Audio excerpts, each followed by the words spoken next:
Many of the structures in the brain are not evident from the surface, and so in order to visualize them or study them, neurobiologists have to take sections through the brain.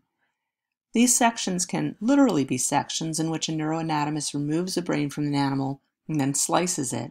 They can also be virtual sections, and this is common in imaging methods such as MRIs or CAT scans, in which a computer can generate a plane of section. In order to facilitate comparisons between different studies, anatomists have a common set of language and some standard planes that they use to section the brains. In this video, we'll introduce you to those. One of the things that gets a little bit tricky is that the terms are a little bit different when you're studying a quadrupedal animal versus a bipedal animal like a human. So let me begin with some basic neuroanatomy using this dog here, this quadrupedal animal, as an example. So dogs have an anterior or rostral end and then a posterior or caudal end. And the back surface of the animal is called the dorsal surface, and the bottom surface of the animal is called the ventral surface. Now, if we take a brain out of a dog and we're examining it, and this is a lateral view of a canine brain, then what you can see is it's largely in the same plane as the animal's body axis. And what I mean by that is that if we're looking at the brain, it's easier to define the anterior or rostral end of the brain and also the posterior or caudal end of the brain. Anything up here would be the dorsal or superior surface, and anything down here is the ventral or the inferior surface. Well, things get a little bit more complicated when we look at a bipedal animal, like a human, because there'll actually be a bend in the central nervous system. So when we look at the head, it's easier to define the anterior or the rostral end, and the posterior, the back of the head, is clear. But if we look at our own body, when we think about our back or dorsal surface, it's upright, as is the ventral surface, but on the stomach.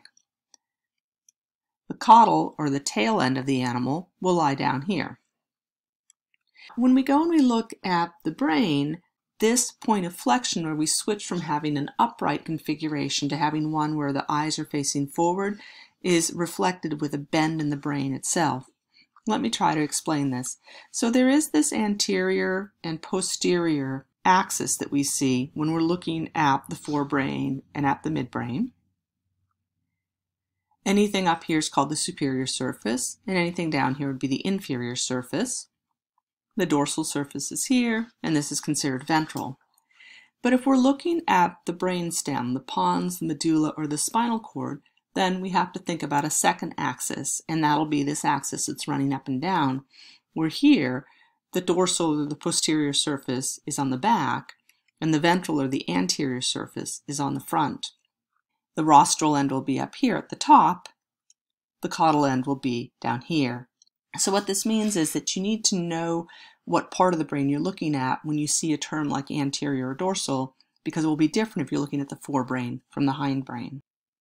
All right, well, what about sectioning? What if we want to slice the brain? What are our options? One common plane of section is called the frontal or coronal sections, and here we're taking a slice through the brain as if we were slicing it off in parallel with the face. The sections that we generate look like this. We can see the midline. The dorsal surface is up here, the ventral surface is down here. And I want to introduce another term, medial and distal. When a neuroanatomist refers to something as being medial, they mean it's closer to the midline.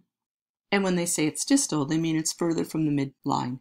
These are relative terms. One structure might be distal to another, but medial to yet another. Another plane of section are called horizontal or transverse planes of sections. For radiologists, they'll often use the phrase axial plane, and these refer to slicing it off from the top of the head.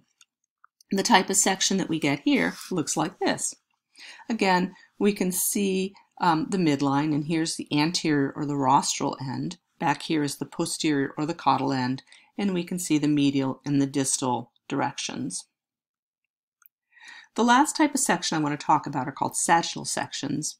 These are sections that are taken parallel to the midline of the brain. Here's one of the types of sections that we might get. If we have a section that goes smack dab down the midline, we'll call that a mid-sagittal section. It will divide the body along the exact midline. But this figure that I'm showing you here is a parasagittal section. So that's one of the other types of sagittal sections, which is parallel to the mid-sagittal plane. In this structure, we can see the dorsal surface and the ventral surface. We can see the anterior or rostral and the caudal posterior surface. We can't see medial or distal here. Let me close by saying these planes of sections are not just used in humans, but in other animals as well. So here's a little quiz for you. Here we've got sections that are taken through a mouse brain. Can you identify the set of images which are horizontal sections, coronal sections, sagittal sections? Can you identify structures which are medial versus distal? Can you identify the dorsal and the ventral surface? And remember that a mouse is a quadruped, so that might help you as you're doing this task.